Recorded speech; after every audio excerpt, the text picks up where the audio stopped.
and welcome to Atop the Fourth Wall, where bad comics burn. And welcome once again to Secret Origins Month!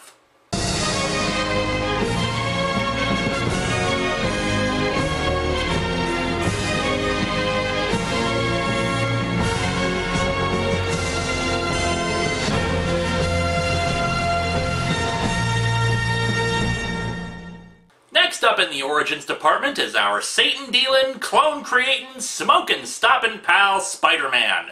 Reading up on some history, there's actually some confusion over the exact creation of Spider-Man and whose original idea it was. Officially, it was Stan Lee and Steve Ditko, but apparently Joe Simon and Jack Kirby frequently conferenced with Stan Lee about ideas concerning the character, throwing around things like a magic ring, a web gun, and other ideas that eventually made it into other superheroes. However, since it was Lee and Ditko who wrote and drew the issues, and basically did everything with it, theirs is the story we're following here. In this case, Marvel was finding success with the Fantastic Four, and Stan Lee saw an upswing in teenagers reading comic books, so he wanted to make a hero that teenagers could identify with. According to an interview with Stan Lee, Marvel's publisher, Mark Goodman, had numerous reasons why the character would never work. That people hate spiders, that heroes aren't supposed to have real problems, teenagers couldn't be the hero, etc., etc. Still, they were canceling the book Amazing Adult Fantasy, renamed Amazing Fantasy, for the final issue, and decided to give it a try there. And thus, Spider-Man was born, with Steve Ditko creating the iconic costume and look for the character.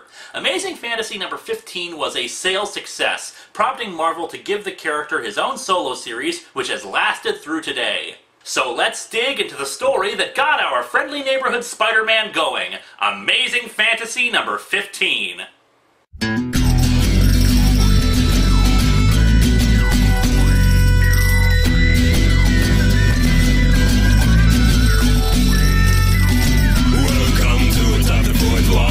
Where bad comics burn. Linkara's gonna teach you all a lesson you won't learn. Brodsky, you're not the smartest. Life out, you're not an artist. Anyone who's had a bad comic published, it could be your turn. Linkara, he's a man punch, wears a pretty hat. Linkara, he has a magic gun. Where'd he purchase that? Linkara. Robots, Amazons, and trucks. Linkara. This comic sucks. Linkara. Spider-Man, Spider-Man, friendly neighborhood Spider-Man. Wealth and fame, he's ignored. Action is his reward to him. Once again, I remind people that I'm evaluating these issues with modern standards because I think it's funnier that way. Our cover is, of course, the iconic image of Spider-Man carrying this random guy. I wonder if he's going to pass Superman carrying Vincent Price in the other direction. Though the world may mock Peter Parker, the timid teenager, it will soon marvel at the awesome might of Spider-Man! Anyway, Steve, thanks for listening. Same time tomorrow?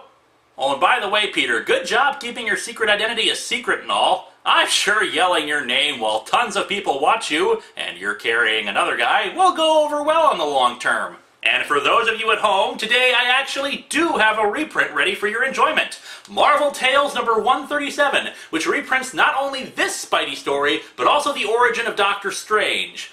But we're gonna focus on Spidey today.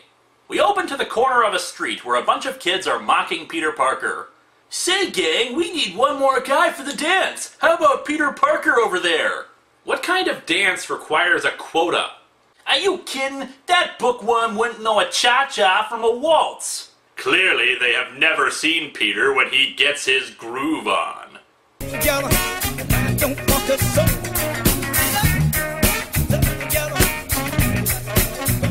Peter Parker? He's Midtown High's only professional wallflower! And, of course, Peter is sulking at the corner. Well, better go plan my murderous revenge and then wait for Battlestar Galactica to be invented.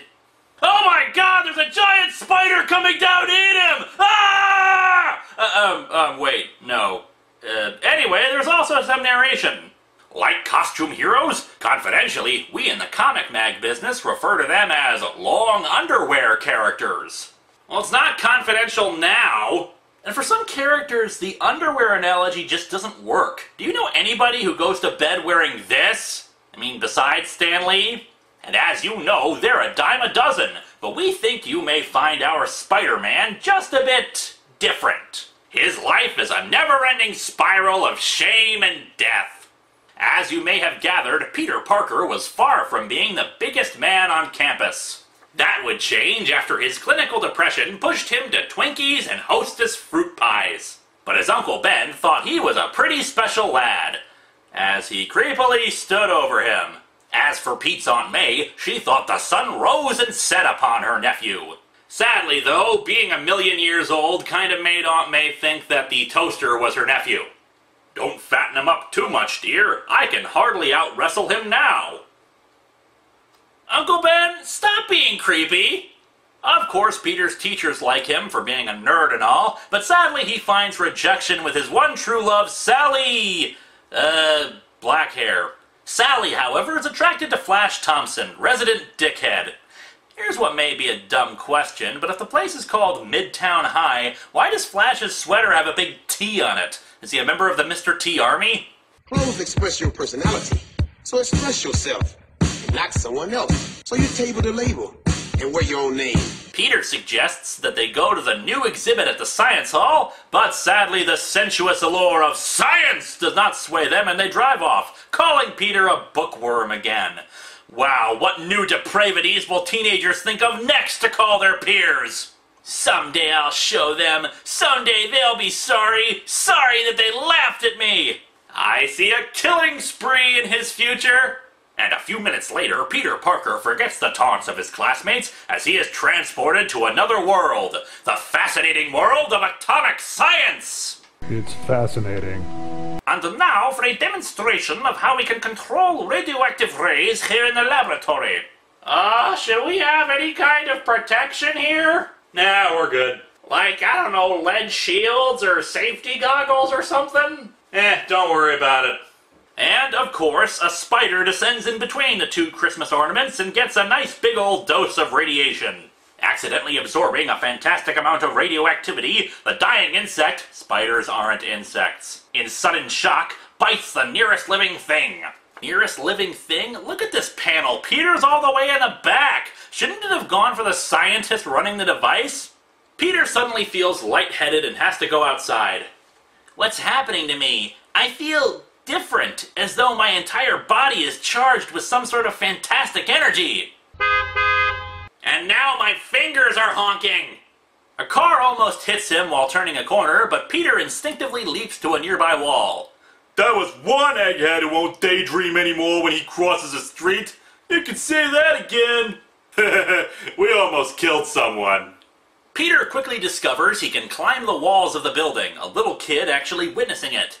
Daddy, look at the man walking up the side of the building. That's the last horror movie I take you to, young man. Okay, one, what horror movies in 1962 featured guys climbing the side of a building?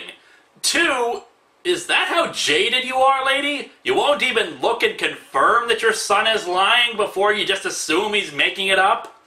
Anyway, Peter reaches the top and grabs a steel pipe on the roof, crushing it. It's the spider! It has to be!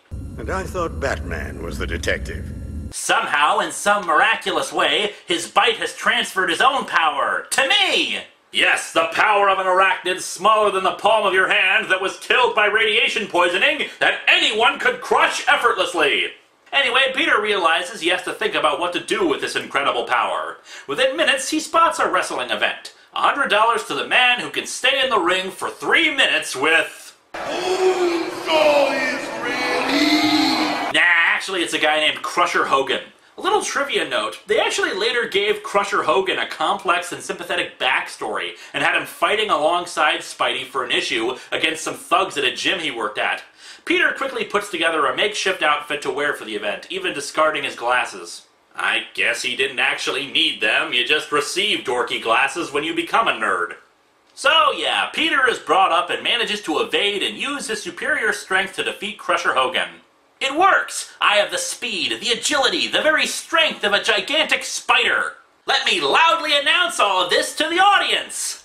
A TV producer spots Peter and offers him the chance to make more money on TV doing his act. Naturally, he doesn't ask to see what he looks like under the mask, because it's not like he'd have to sign a contract or something with his real name and proof of identity or something like that.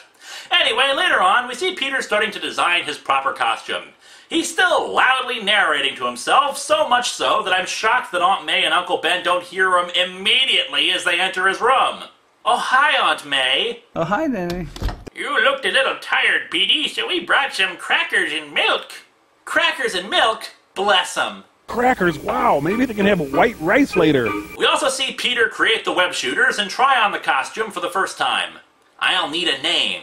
Well, guess Spider-Man is as good as any. There you have it, folks, the creation of an iconic name for generations to come.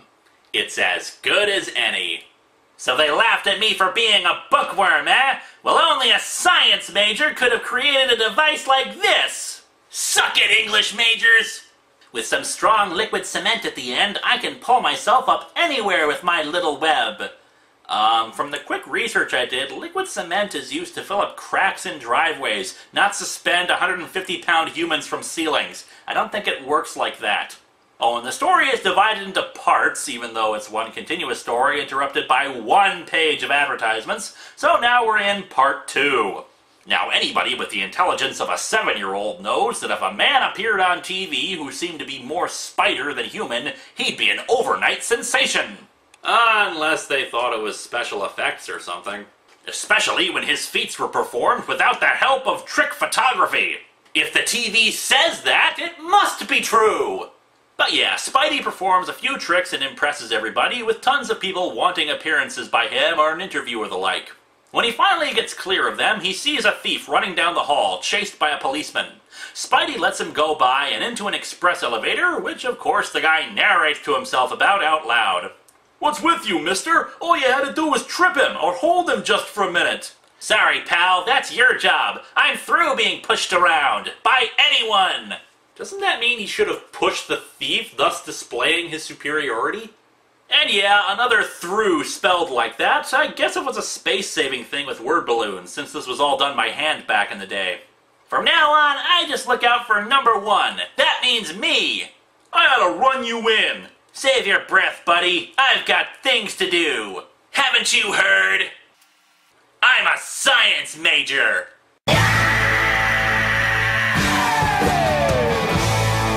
A few hours later, Peter receives a gift from the angelic duo of his aunt and uncle. A microscope that he's always wanted.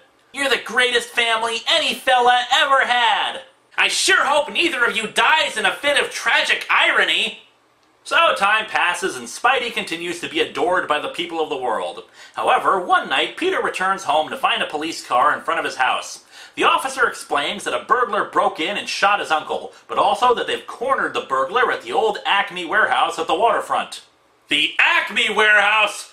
My God! He has access to the advanced technology of Wile E. Coyote! Peter runs into his house and changes into his Spider-Man gear. I know the old Acme warehouse. It's been deserted for years. A killer could hold off an army in that gloomy old place. An old abandoned warehouse? No army could ever hope to penetrate such a fortress! You magnificent bastard, I read your book! Spidey swings to the warehouse, the police flabbergasted on how to enter without being picked off. Okay, fair enough, SWAT didn't come about until 1968, but you'd think they'd have procedures for this sort of situation. Inside, the burglar plans his escape. All I gotta do is hold him off till the moon goes down. Then I ought to be able to slip away in the dark. Yes, escape under the cover of police siren lights. Spider-Man comes down from above, webbing up his gun and then punching him out. The blow knocks off the guy's hat and reveals his face. And in this shocking turn of events, it's the fugitive who ran past me! The one I didn't stop when I had the chance! Spidey leaves the burglar on a web outside for the police to grab and goes off to contemplate what has transpired. My fault. Oh, my fault. If only I had stopped him when I could have. But I didn't. And now Uncle Ben is dead. Oh my God. My life has become an episode of Tales from the Crypt. And a lean, silent figure slowly fades into the gathering darkness, aware at last that in this world, with great power, there must also come great responsibility. Remember the moral lesson here, kids. Never use anything special or unique about yourselves for your own personal gain, or your loved ones will suffer horribly. This story is classic, but of course the writing is dated. However, it's a damn good origin story, and not much has changed over the years, save for little details and bits added here and there. Overall, the story holds up even after all this time. Not really anything else to say about it. Come back next week, though, when Secret Origins Month continues with even more loved ones dying.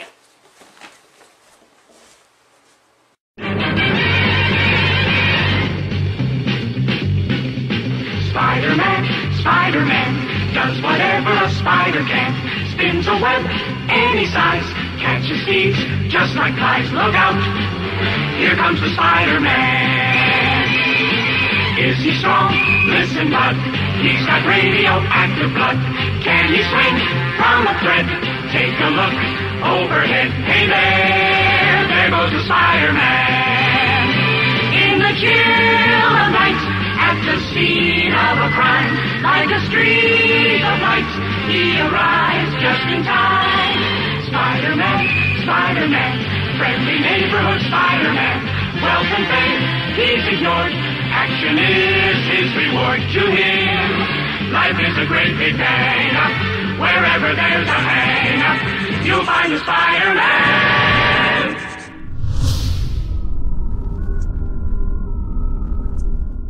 So they laughed at me for being a bookworm, eh? Well, only a science major could have created a device like this! Back off, man. I'm a scientist.